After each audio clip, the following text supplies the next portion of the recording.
राव जोधा जी ने मेहरानगढ़ दुर्ग की नींव डालकर जोधपुर नगर की स्थापना की। इधर का 1459 ईस्वी में बना मेहरानगढ़ उत्तर भारत की राजनीतिक सरगर्मियों का साक्षी भी रहा और केंद्र भी। जोधपुर के आकाश में राठौर राजवंश का तेजवान सूर्य दबका, जिसका उदय मंडोर में हुआ था। मेहरानगढ़ की उत्तर पश्चिम दिशा में करीब 9 किलोमीटर का फासला तय करेंगे तो मैं अपने बचे हुए अवशेषों के साथ आपका स्वागत करूंगा। मैं किला हूं मंडोर का। मैं इतना प्राचीन हूं कि मुझे किसने बनवाया, कब बनवाया, ये किसी को भी याद नहीं। मंडोर की भूमि से आज भी अतीत के सिक्के, मंदिर के अवशेष, तोरण द्वार, स्तंभ और उत्कृष्ट मूर्तियां प्राप्त होती रहती हैं। मंडोर संग्रहालय में प्राचीन भारत के सभी प्रतीकों को सहेज कर रखा गया है, ठीक वैसे ही जैसे मैंने अपने जीर्ण अवशेषों में अनेकों गाथाएं संभाल रखी हैं। अरावली की पहाड़ियों से घिरा मंडोर नगर मांडव्य ऋषि की तपोभूमि था और इसका प्राचीन नाम मांडव्यपुर था। महाभारत काल में यहाँ नागवंशियों ने राज किया और फिर गुप्त वंश ने इसे अपने बाहुबल से जीता। चौथी व छठी शताब्दी में ऊनों का आगमन हुआ तथा परमारों ने इनके वैभव को बढ़ाया। मारवाड़ का विस्तार सबसे अधिक परमारों की समयावधि में हुआ और उस समय मारवाड़ को नवकोटि मारवाड़ भी कहा जाता था। तो 7वीं शताब्दी में प्रतिहारों ने यहाँ अपना साम्राज्य स्थापित किया और यहाँ के वैभव को बढ़ाया।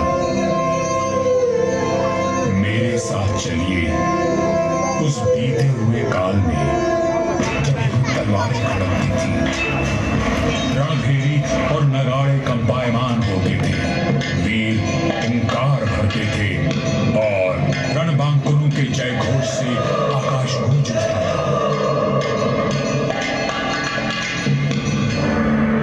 सन 1394 ईस्वी परिहारों की शक्ति अस्त हो रही थी। गुजरात के सूबेदार जफर खान ने दिल्ली की कमजोर सल्तनत के चलते मंडौर और नागौर को अपने कब्जे में ले लिया था। अब मेरी चार दीवारी में परिहार नहीं, तुर्क आ बसे थे। जफर खां का हाकिम ऐबक खां मंडौर दुर्ग का किलेदार था, जो आए दिन अपनी क्रूरता का प्रदर्शन करता रहता था। पीड़ित किसान मंडौर के इंदा परिहार के प्रधान वीरराव हेमा गहलोत के पास मदद के लिए पहुंचे। राव हेमा जी, ये तुर्क हमसे मनमाना लगान वसूल करते हैं। आए दिन हमारी गायों को चुरा कर ले जाते हैं और अब अपने घोड़ों के लिए घास से लदी गाड़ियां मांग रहे हैं। हम तो बर्बाद हो जाएंगे। अपनी शक्ति पर इतना अभिमान कि उसे 3 किसानों पर आजमा रहा है। भैरों जी की सौगंध, जुल्म करने के लिए अब ऐबक खां जिंदा नहीं बचेगा।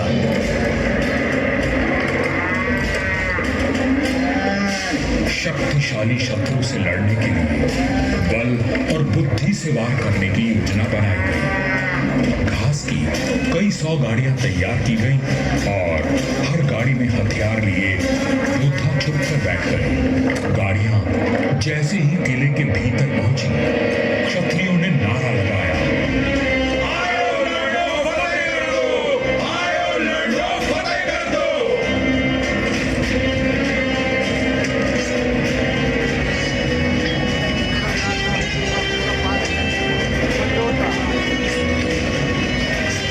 अचानक हुए प्रहार से तुर्कों को संभलने का अवसर भी न मिला। वीर हेमा गहलोत, समर शूर राव चुंडा राठौड़ और मारवाड़ के वीरों की प्रतापी तलवारें लहराईं तो शत्रुओं के सिरों के ढेर लग गए।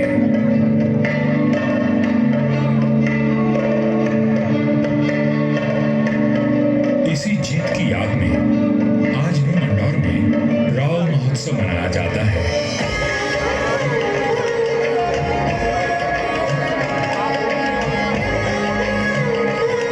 हर वर्ष होली के दूसरे दिन निर्भीक, साहसी हेमा गहलोत और सभी वीरों को याद किया जाता है और बाबा भैरवनाथ जी की पूजा की जाती है, जिनके आशीर्वाद से वीर विजय हुए थे।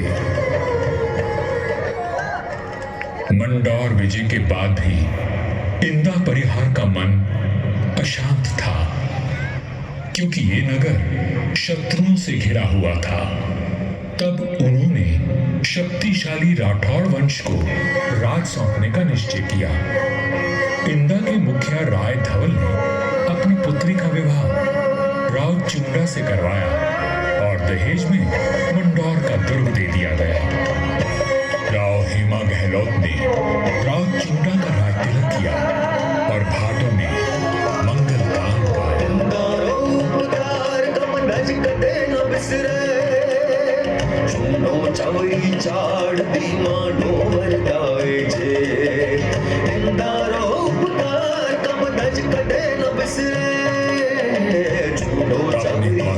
और सामरिक सूझबूझ का परिचय देते हुए राव चुंडा ने अपने साम्राज्य को बढ़ाया और मंडौर को मारवाड़ की राजधानी बनाया। 1423 में नागौर के युद्ध में राव चुंडा वीर गति को प्राप्त हुए और उनके पुत्र कान्हा के बाद राजदंड राव रणबल ने संभाला।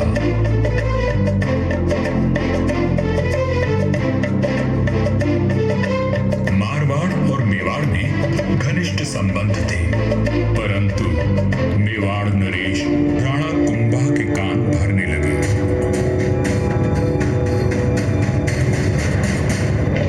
मुझे राव रणबल की नीयत ठीक नहीं लगती राणा। वो आपका राज हड़पना चाहता है। वह सिर्फ एक पक्ष को देखते हैं, दूसरे पक्ष से तो उनका कोई मोह नहीं। एक मधुर संबंध में संशय और अविश्वास का विष घोल दिया गया था। 1438 ईस्वी में राव रणमल अपने पुत्र जोधा के साथ चित्तौड़ के दुर्ग में था। रणमल को किसी षड्यंत्र का आभास हुआ और उसने बेटे जोधा को किले से बाहर भेज दिया। पिता की आज्ञा मान जोधा चित्तौड़गढ़ की तलहटी में पहुंचा। तभी एक डोम ने जोधा का ध्यान खींचा, जो एक दोहा गा रहा था।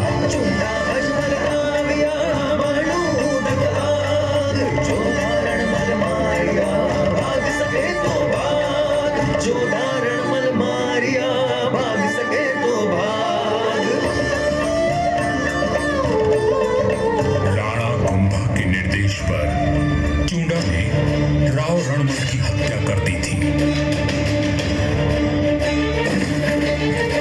पिता की हत्या का प्रतिशोध लेने की प्रतिज्ञा लेकर युवा जोधा मारवाड़ की ओर बढ़ चला, परंतु चुंडा उसका पीछा करता रहा।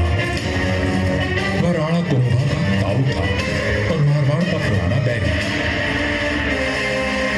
काल बनकर मेवाड़ की विशाल सेना जोधा के पीछे पड़ी थी और वीरों का वंशज अपने 700 स्वामी भक्त लड़ाकों के साथ उनसे जूझ रहा था। विपत्ति के हर बवंडर को साथ कर जब जोधा मंडोर पहुंचा तो उसके पास केवल 7 सैनिक बचे थे, पर चुंडा यहां भी आ पहुंचा।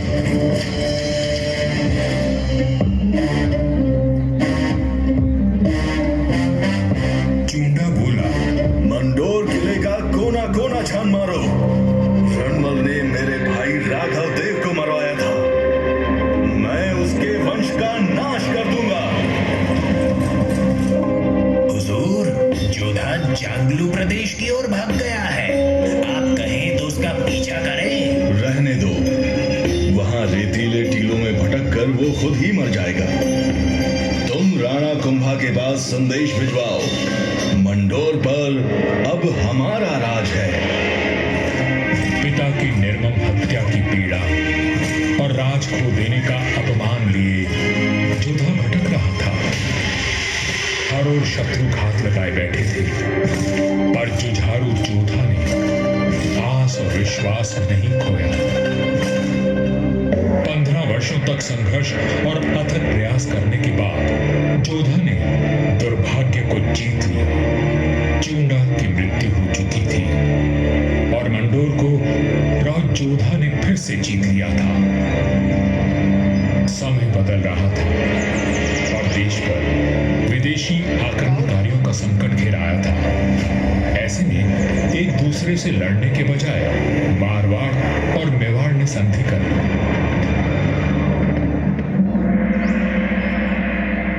पर दूरदर्शी राव जोधा को कोई चिंता खाए जा रही थी और उस चिंता का कारण मैं यानी मंडोर का दुर्ग था। किस सोच में डूबे हैं राव जी? अपने आसपास देखो, क्या दिखता है?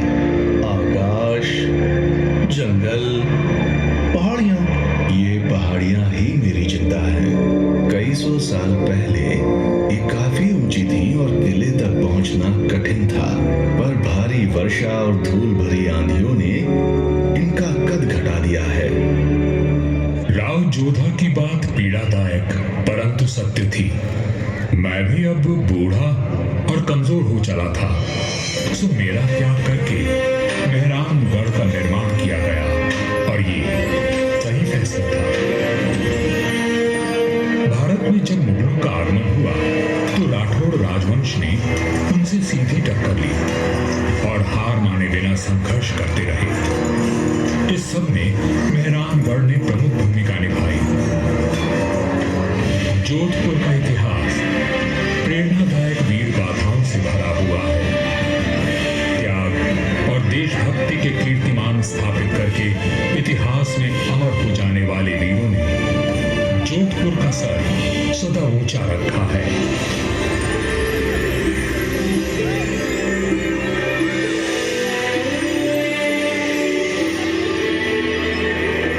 इस धरती पर जन्मे सपूत अपनी भुजाओं में इतना बल रखते थे कि मातृभूमि की रक्षा कर सके।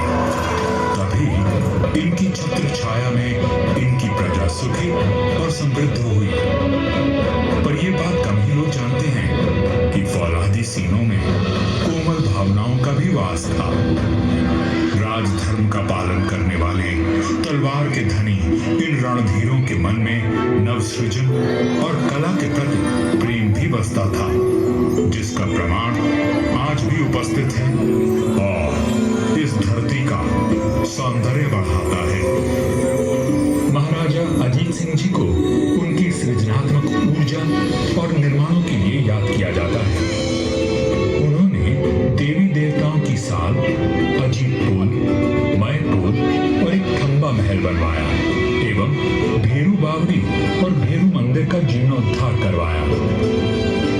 उन्होंने अपने पिता महाराजा जसवंत सिंह जी के भव्य देवल का निर्माण भी करवाया, जिसके विशाल स्तंभों एवं गर्भगृह का अलंकरण दर्शनीय है। सभा मंडल का दृश्य पौराणिक आख्यानों का स्पष्ट दर्शन देता है। प्रस्तरों पर उत्कीर्ण भाव भंगिमाएं शिल्पकला का श्रेष्ठ उदाहरण है। महाराजा जसवंत सिंह जी द्वितीय ने मंडोर को दर्शनीय बनाने पर विशेष ध्यान दिया। उन्होंने मंडोर बाग में 100 से अधिक प्रजाति के वृक्ष लगवाए, जो उद्यान की अहमियत को और अधिक सुंदरता प्रदान करते हैं।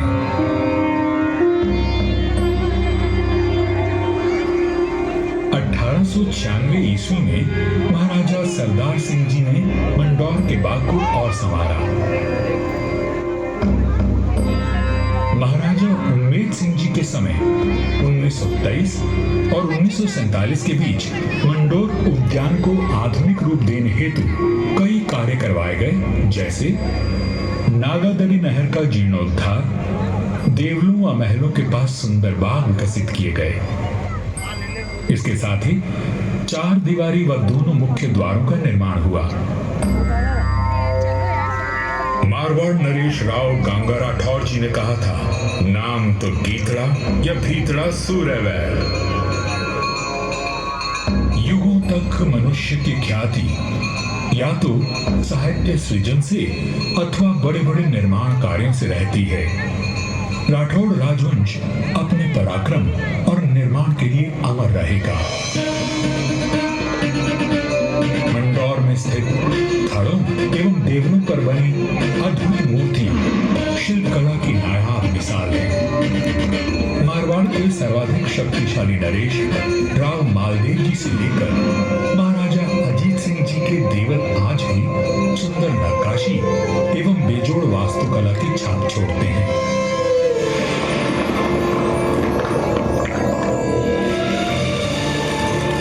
महाराजा अजीत सिंह जी के देवल का निर्माण इनके पुत्र महाराजा अभय सिंह जी ने संवत 1793 में शुरू करवाया, लेकिन इसे पूरा उनके प्रपौत्र महाराजा भीम सिंह जी ने संवत 1856 में किया।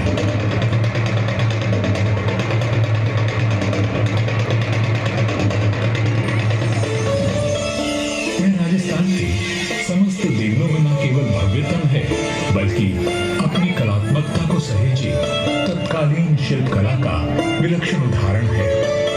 4 भव्य द्वारों एवं 4 सभा मंडपों से सज्जित यह देवल शैव धर्म की महत्ता को दर्शाता है।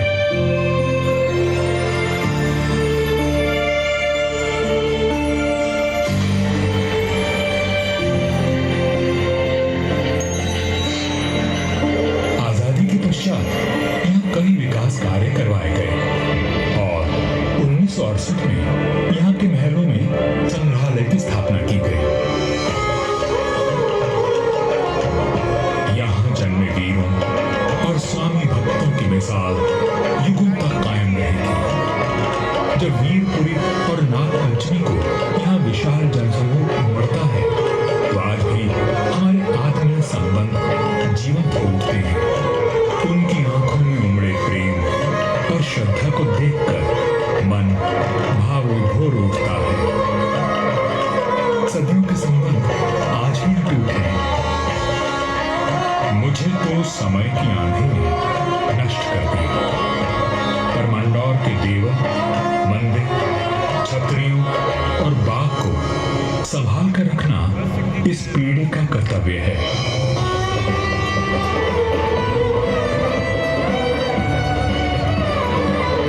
मंदौर दुर्ग है साक्षी